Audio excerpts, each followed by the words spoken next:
So again, thank you for the introduction, and thank you for being here. My talk is effect as a functional foundation for TypeScript. But actually, the fact that I have hated functional programming in the past sort of came back again. I'm not feeling so great about functional, so I actually changed the title while working on the presentation, and this is going to be effect, a foundation for TypeScript at scale. Because it is functional, of course. I'm joking, we all love functional programming, but that's really not the point. Like, it was not the point of Zio to bring functional programming to Scala.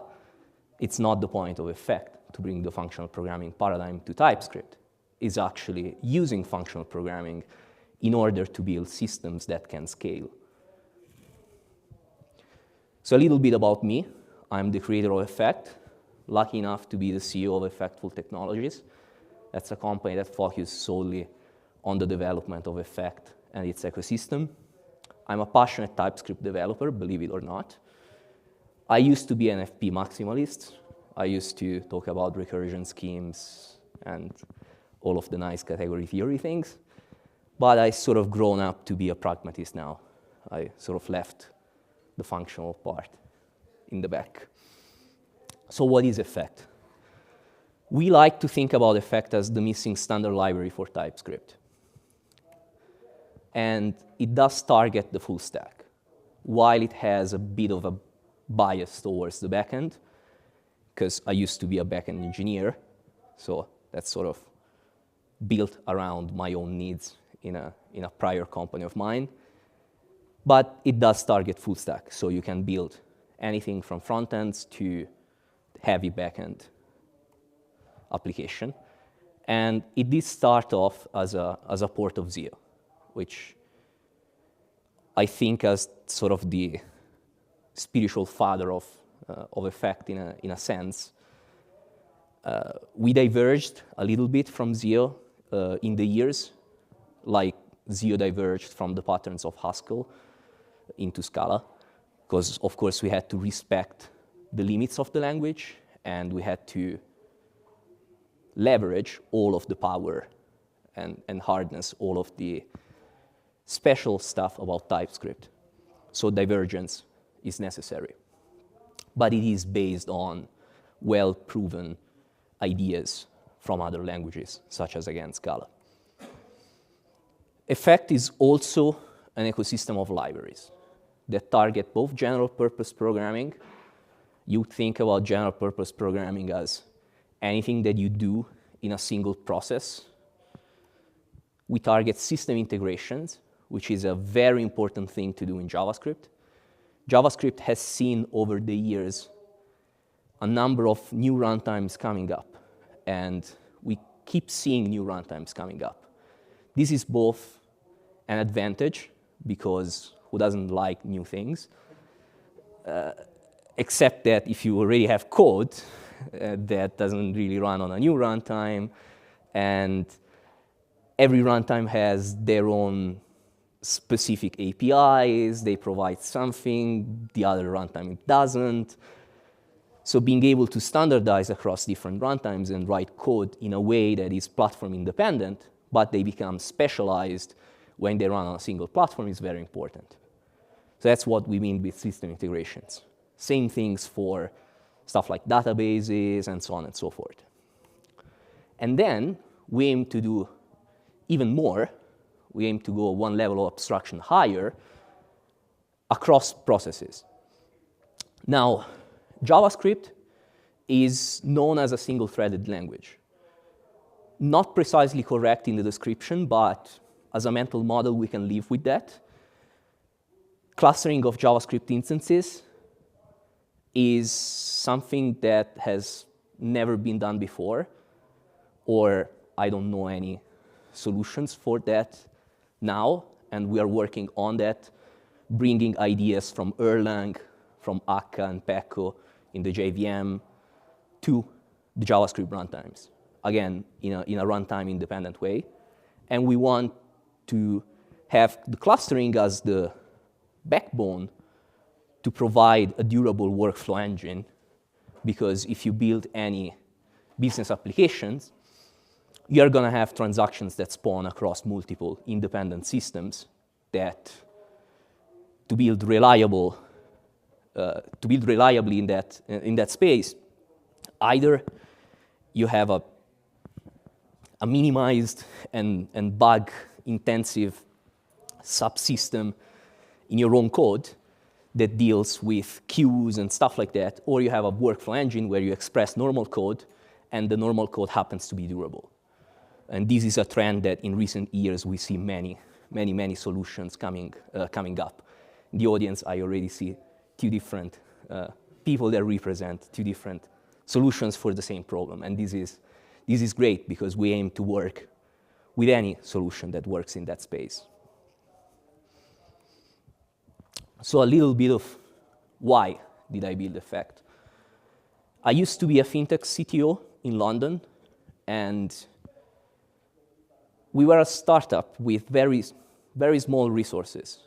Like, we had a team of 3 people, and hiring 1 person more would have bankrupted us.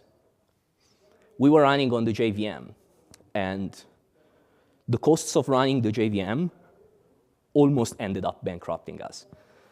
So I sort of had to take a radical choice, and the radical choice was to use TypeScript for the full stack, because I could reuse resources, could reuse people that had front-end experience in the backend. But by being a fintech product, we also had to be reliable. I had criminal liability for screw-ups. We couldn't really move fast and break things. We had to move fast without breaking things. And if you pair that with the choice of using TypeScript, you are up for a fun exercise. And this is really where I was looking into other systems, into other programming languages, and so on and so forth. And that's when, pretty much the moment in time when John started advocating for adding the 3rd parameter that represented the environment in Zio. And that thing resonated to me really well. And I was like, how hard can it be to do this in TypeScript? Well, 5 years later, we've just released that, so wasn't that easy after all. But my experience in actually building that stack, in actually seeing companies adopting that, seeing the ability to move fast, the ability to not break things, the ability to make well-testable software, actually convinced me of a thesis that TypeScript will be the top 1 language for both front-end and back-end. And I don't mean that in a full-stack sense, because as a full-stack language, that's of course already top 1. I mean in each individual setup.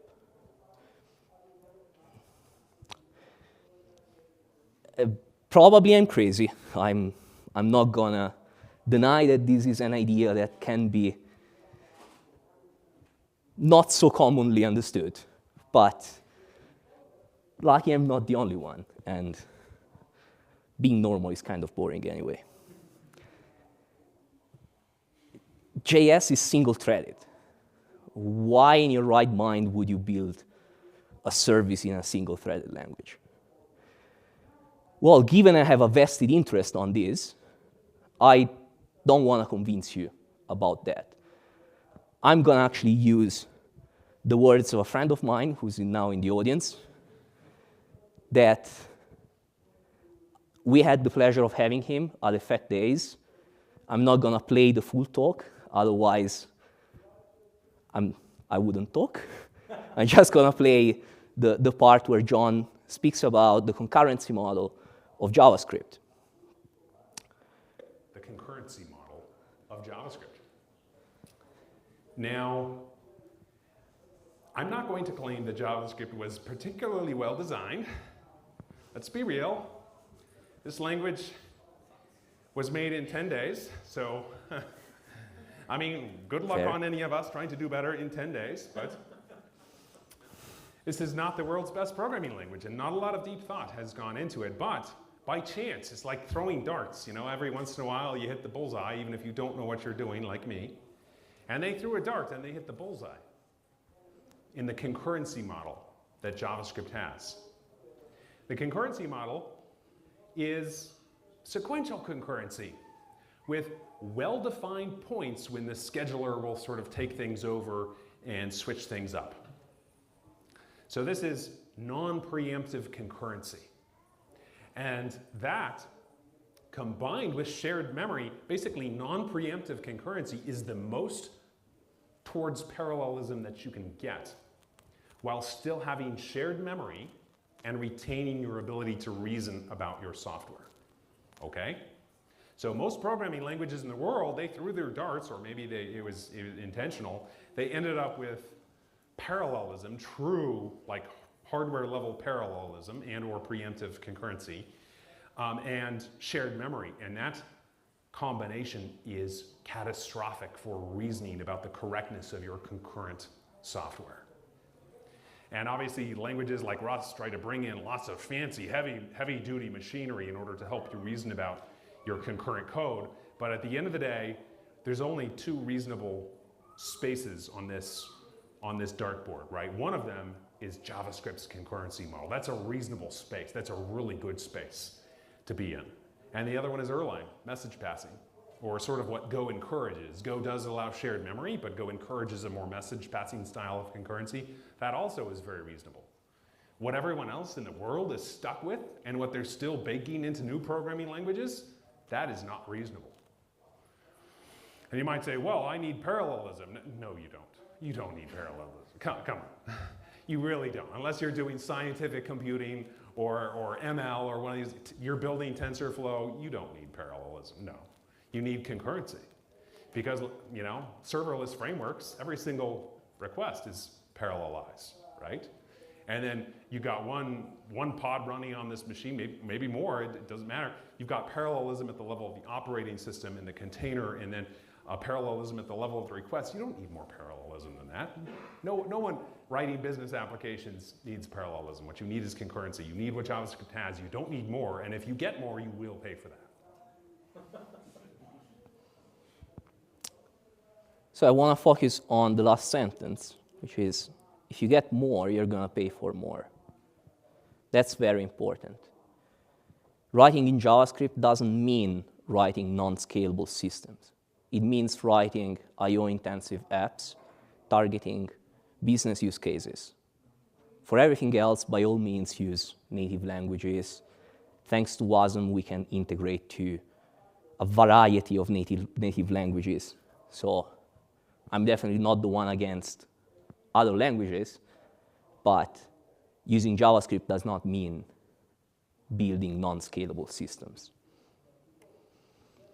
So now that we got the fake problems covered, I want to talk about the real problems of writing TypeScript applications.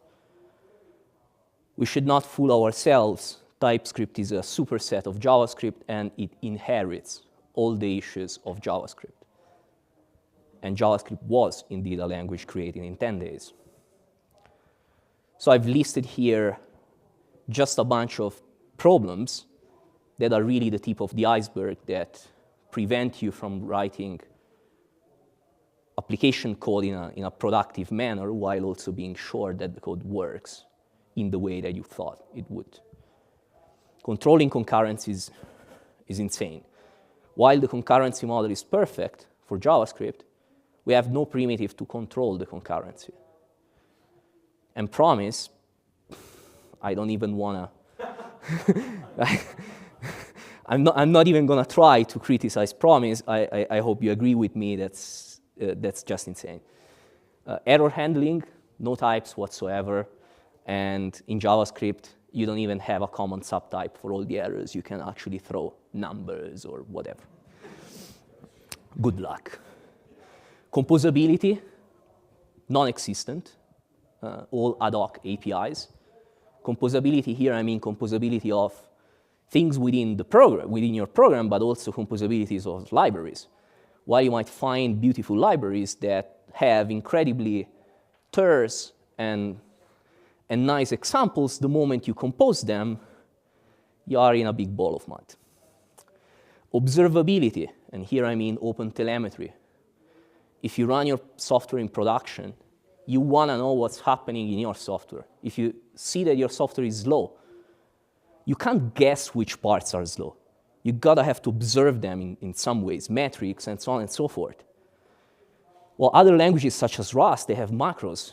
You can add annotations and say, okay, I want all functions to be traced. Good, we don't have macros in JavaScript or TypeScript. And instrumenting the code by yourself, it's not fun. It's about wrapping everything in try, catch, finally, passing spans down the road. And all really, if you compose that with error handling and testability, so you got to do some dependency injection, you got to do interruption, because yes, sometimes our programs have to shut down and they have to kill whatever is running. It's something that just explodes in complexity.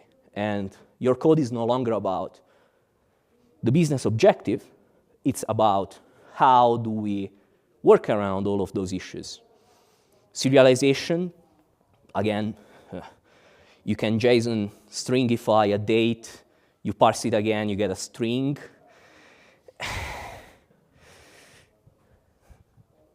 It's not a great language.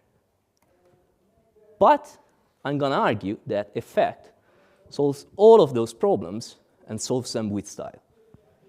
Again, I have a vested interest, so don't believe me. Believe Michael Fester, the CEO of MarkPrompt, a company in Y Combinator this year, that have recently started to adopt effect after 2 years of building in plain TypeScript when getting traction while being inside Y Combinator. Hi everyone. So Johannes has been bugging me for, I think, 2 years now to start making the switch to effect. And we finally took the leap last month. And all I can say is that I wish we had made the move earlier. At MarkPrompt, we are building AI infrastructure for customer support. We're working with enterprise customers. And from day one, our pillars are security, reliability, and performance. Our problems range from synchronizing data between systems in an efficient way to serving streaming APIs, building observability and monitoring tools. As a startup, we also need to ship fast and be very responsive to our users' feedback. With Effect, for the first time, really, I feel we can build on a solid foundation and ship features quickly without compromising on quality. So I'm super excited by the future Effect. And it feels to me like the missing standard library of JavaScript, and I can't wait to be using it more and gradually deploying it throughout all our applications. We did not pay Michael. So Effect is a 4 to 5 years old project. So it's by no means a new thing. We haven't released a stable version because to build something of this complexity, it takes a while. But today, we have a lot of next generation technology that uses Effect, and we have a lot of enterprises that use Effect. We have more. We couldn't yet put the logos there. But you might guess from the size, Effect tends to be more appealing for companies that are actually serving customers, serving millions of customers, and companies that need to ship both fast and in a very reliable way. So I've tried to argue against TypeScript for all the problems, but I do want to spend a few words on the plus side, on what you get by using this language. So it has a huge ecosystem of libraries. And this is both a pro and a cons. But if you use it with Effect, you can tame the complexity of the different libraries and you can really access an incredible amount of software engineering hours that have been spent in creating those libraries. NPM is one of the largest repositories of libraries across any language. the market is very easy to hire in, and it's filled up with skilled people. I used to think that backend was complex. Then I started leading teams that do front-end. And I guess some of you already see where I'm getting. It's not so easy. And those skills transfers easily across both front-end and back-end. JavaScript runs everywhere, quite literally everywhere. Embedded systems and really, I'm not even going to list everything. The iteration cycle of writing in TypeScript is insanely fast. You write, you test, you ship, you write, you test, you ship. Compiling a project in TypeScript does not take minutes and minutes and minutes. It usually takes seconds.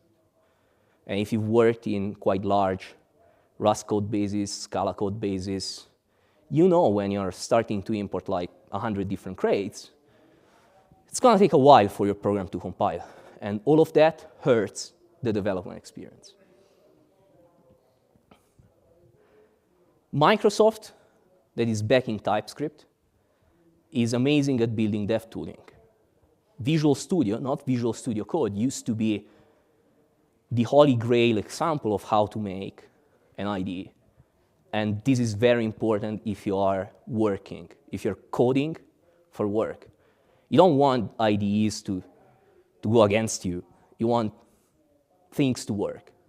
And you don't want to think about that. And Microsoft is amazing at doing this. The type system is quite impressive. While it is weak in some circumstances, it's extremely powerful in some other circumstances. I'm going to show you a demo soon, and there you will really see the power of inference of the TypeScript type system, which is, to me, unprecedented. The best thing of all, effect is wrote in it. I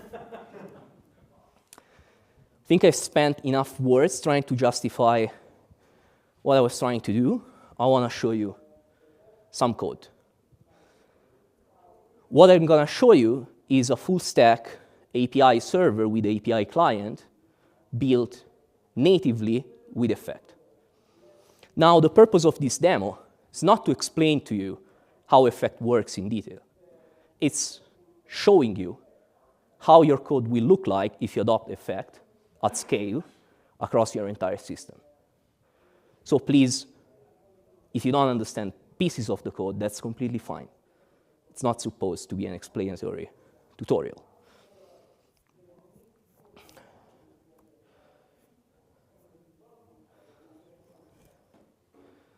Is font okay? Okay. So we want to build an API server. We start by creating a specification. Close down this thing. The first thing that we want to do is define some schemas. Schemas are our way of achieving type safety. Schemas are a runtime representation of types. You can serialize data, you can deserialize data, you can generate arbitraries, equalities, you can do whatever you want. You have an introspectable AST, and here you get both types and a runtime representation of types. And this is native on the Effect ecosystem. Then you define the specification of the API. This is a library built by a community member that works at kiwi.com. And this is in production already. So it's actually used. And this is really just defining the shape of our API. Defines the endpoints, defines the request type, response types, potential errors, and so on and so forth. What we're going to build here is a nodes API where you can create nodes, you can get nodes, can delete nodes, pretty much the standard CRUD thing that you would want to do. So it all starts with the specification. Then we want to build a server out of it. And we want to do it in a testable way. Testable, to me, is synonym to doing dependency injection right. If you're doing that dependency injection right, your software will be testable automatically. In effect, we have the concept of layers. You might be familiar with onion architecture, or you might be familiar with layers from Zio. But it just means that fundamentally, a layer is like a constructor on steroid, and it's meant to be constructing services that you consume in your code. So the first thing that we do is we create a repository, and you can see that all the type of the repository is inferred. The first type, in effect, is the shape that is returned in case of success. The second, generic, is to track the errors, which in this case we cannot have any error. And the third one is to track the dependencies. So from this make repository, we can see that we need an SQL client. This is generators.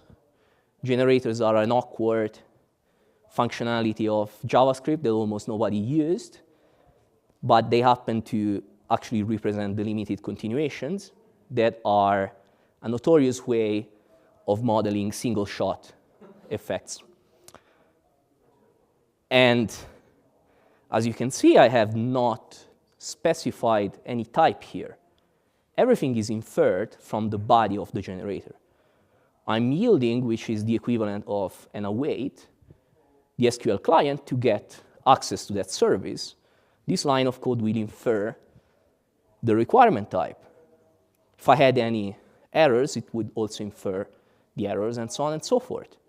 So you can program with the model that you are familiar with, writing plain imperative code, but it ends up being very functional and pure. So we then create a layer for the SQL client, because so from here we need an SQL client. And we make a tag, which is, you can think of the context of an effect like a map from a tag to a value. The tag is like the key that identifies our service within a map. In this case, we are saying that our tag is named node repository, and the shape of the service, we derive it from the constructor effect. And we then say that we have a static live implementation, which is a layer that is constructed from that effect, and we just straight up provide the requirement of the SQLite inline, because layers do memoization. So if you have 100 different services that require the SQLite service, and you provide locally to each one of those, you're not going to end up with 100 instances. You're just going to end up with one. That means that services built in this way, as you can see, no longer have, if I remove this line, just for the sake of curiosity, so got to remove the pipe. You see that I have a third parameter. This is still requiring an SQL client. But if I put this line, I'm providing the SQL client, so it's no longer needed. It means that this service is maximally composable with anything else. You can just merge lots of layers together, and it also all will going to work. Then we have our core of the application. We yield the node repository, which is the tag that we've constructed 2 minutes ago, and we get access to the service shape. And here, we are also creating the table inline. Our SQL implementation also supports migrations, but for the sake of not introducing too many concepts in a single demo, we're just going to run a query that ends up creating the table. And then we do routebuilder.make, passing the specification that we've built before. And then we go on and implement all of the endpoints. Of course, This is for compactness. I have everything in a single place, but you could extract those across places. And just to show you something, for example, let's say that I forget to implement this. I get a build error, and it's not that clear. We can get better at reporting the errors. Unfortunately, TypeScript is not the best at reporting errors, but we do get a type error. If I were to yield an effect.fail for something that was not expected, I do get a type error.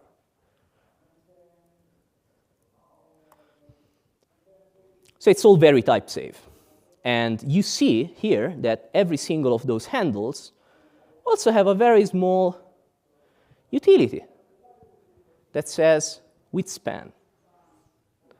This is a single line of code, can specify attributes and so on and so forth. And this is going to provide observability to our code. So with one line of code, we have observability. We build the final layer that contains all of our dependencies. And we also provide an additional layer, which doesn't really have any service. It just configures a plugin to hook up into the native open-telemetry and to export the telemetry to a provider. And here for this example, I'm using Honeycomb. I'm using configurations. You can see I have a secret. Is the API key. If by mistake I end up logging that, it's going to be reducted, so I don't end up leaking things that should not end up in logs. And this is all the config you have to do to export both traces and metrics to an open-telemetry provider. And this works across the board with Honeycomb, Datadog, anything. Grafana Tempo. We even have, for God's sake, a VS Code plugin that can show you the traces while you're developing in your IDE. Not going to show that out of time, but pretty exciting. If you're curious about that, check out one of our talks at Effect Days where we go through that too. So this is everything I have to do to have a fully observable API server. Then I run it, I log some URL, and at the end I say, okay, I want to listen on ports 1337, because obviously it's a beautiful port. And as the last thing, I provide my dependencies. And again, if I forget to provide my dependencies, I'm going to get an error. This time slightly better than the prior one, which tells you, hey, I kind of need the node repository, and doesn't seem like you've given me one, so I have no idea how to run this code. Providing that solves the error. So this is the server-side implementation. And you might think, okay, how much does it take to actually do the client side? That's about it. You have in 1 or 2 lines of code, depending on the formatting. You can derive a fully type-safe API client that you can just use. And for this demo, I have a very small program that create 2 nodes. Then I have a retrieval of those nodes. Of course, here you can see the type safety. I get everything inferred. Then I log the bug. So this is going to log only if you are running debug mode, which in this case we are, because I wanted to show that. But if you don't run in debug mode, that's not going to show in the console. And then we loop over the nodes, and here you really see the power of generators. This is a normal for loop, and inside that we are yielding a log info message of the content. We provide the same telemetry configuration as the server, and we run it. And now I want to show you the result of running this.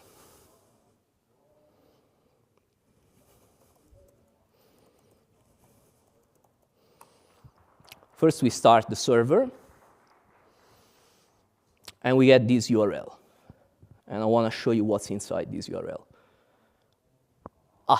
We also generate it for free as Swagger documentation for your API. And if you had specified examples in the description, those examples would be here. So you can use anything you want. This is the JSON if you're curious about reading that. I am not. Oh, I should have not done that. That was the generated API docs. Now I want to hit the endpoint with our client program.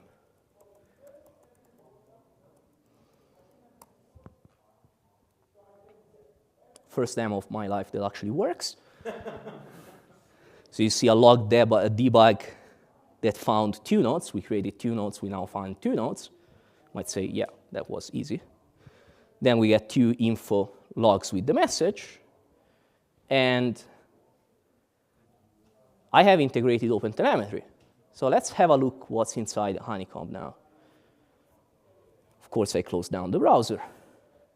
This is when you prepare a presentation and then everything works against you. Honeycomb, please tell me I'm already logged in.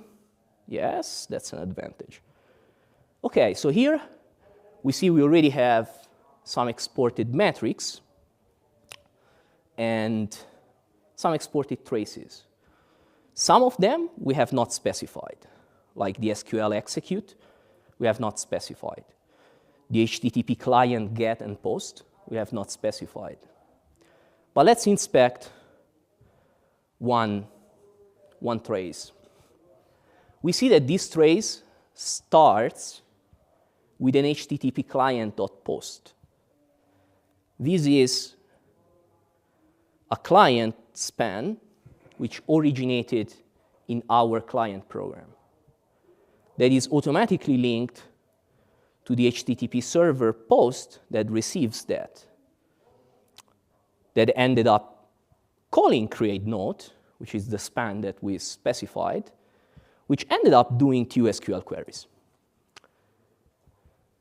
All of that worked out of the box without any special configuration. Those are the things you need on a production-grade system. So this was my demo. Let's get back to my slides. So as a recap of the demo, what we have seen is a fully type-safe HTTP server, a fully type-safe HTTP client, a generated OpenAPI spec, automatic open-telemetry, native SQLite integration, and additionally, some stuff that I didn't show out of time, schema support arbitraries, so you can use fast check to do property-based testing on your API. And also, if you specify the examples, we can generate a test client for you to use in unit tests that is going to answer with the examples that you provided, instead of hitting the actual API. So 2 weeks ago, we announced the first stable release of Effect, 3.0, because 3 is a good number, why not? We announced that we've secured funding through a seed round led by Amplify partners and some of early adopters. We announced that we hired an amazing founding team of mostly contributors that have contributed to Effect for a year and more before becoming employees of Effectful Technologies. We have a lot of ecosystem projects that are not yet production-grade stable. They are production-grade, but they're not yet stable at the API level. Those are Effect Schema, Platform, SQL, RPC, and we have many more that did not fit those slides. And those are currently in beta stage. And we have our first code in alpha stage for effect cluster, which will provide cluster sharding, custom entity behaviors, so you would Erlang, and so on and so forth. And it's going to provide durable business workflows. What's next for us? Really investing in documentation examples, online playground, more integrations, best practices. We hope to have, in 6 months, what's currently in beta to stable. And in a year time, we hope to have effect cluster to be ready for prime time. Please check out the Effect Days playlist on YouTube. There are some amazing talks about effect there. And last thing, I want to really thank you, everyone, attendees, organizers, for having this beautiful conference in a place which was just around the corner from when I come. I'm from Italy, so that's just 14 hours flight to be here. I'm still a bit lagged, but scan that QR code, you see everything, and we just have a few minutes. I'm gonna ask for 2 questions to give away some hats with the sentence effect or die. Adam. Does effect pass the monad laws? Does effect pass the monad laws, and do you think that's important? It does, unless you do weird stuff. Whoa. What's JavaScript, man? Yeah, well, we do catch exceptions automatically, so that's it's still gonna pass. But you can write nevers or stuff like that break it, but mostly yes. I couldn't care less. The other question was there? Hi, we're actually currently using FPTS, and one of the pain points is the lack of documentation. And this seems really promising, and I'm wondering if you have any plan of helping integration. I also saw that the part of the FPTS team is kind of joining. I'm not sure if I'm spreading false information, but yeah, I'm kind of hoping that could be part of your feature.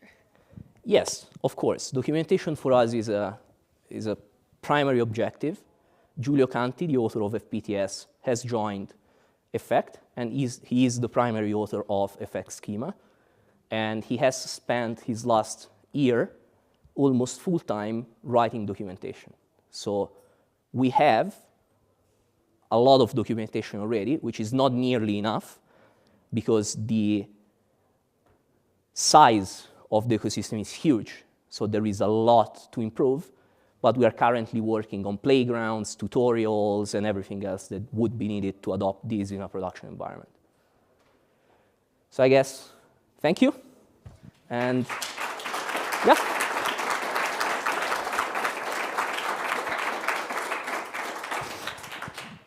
I also had a question for you, even though I don't get a hat. I'm okay with not, I'm not a hat guy, so it's all right. You're gonna love that hat, though. So, 2-part question, actually. One, you described this as full stack, and we didn't have time, totally fair, to get into what the front end part of that would look like. But my biggest question there is actually, how large does a sort of minimal client, et cetera, end up being to just bring along the runtime that you're shipping everything else for a client? So that's actually a great question, and was one of the points of contention when I was advising against usage in a client sense. I am not a front-end person, and I have been corrected on that statement. I've received a lot of criticism from front-end experts saying that I don't understand how things work and that it's so damn useful. The size of the minimal bundle that you can get is about 40K gzipped, which is the equivalent of adding a picture to your website. And the argument is, if you just have to import this for a single fetch call, you might just not need it. But as soon as you start using it more, your code base actually becomes more terse, right. So you amortize it better. Yep. I hope that describes. And for context, I'm not. jQuery is like 30 KB gzip. So it's not far off from something with a lot It's of robust functionality. it's not a different game. Yeah. But on the other side, front end in the last 5 years has been a race to the last kilobyte, Right. which I don't agree with. I don't think it's smart to think in those terms. But if you think in those terms, then Effect is not for you. I am just honest. That's fair. The other part, do you guys have GraphQL on your roadmap? We do. One of our advisors happened to be Johannes Schickling, which has been a pioneer in GraphQL. So we do think GraphQL is very important. We have currently some integration into Pothos, and we are planning a native client, a native server. That said, I would not be able to give you a timeline of that. Sure. Cool. Thank you. Thank you.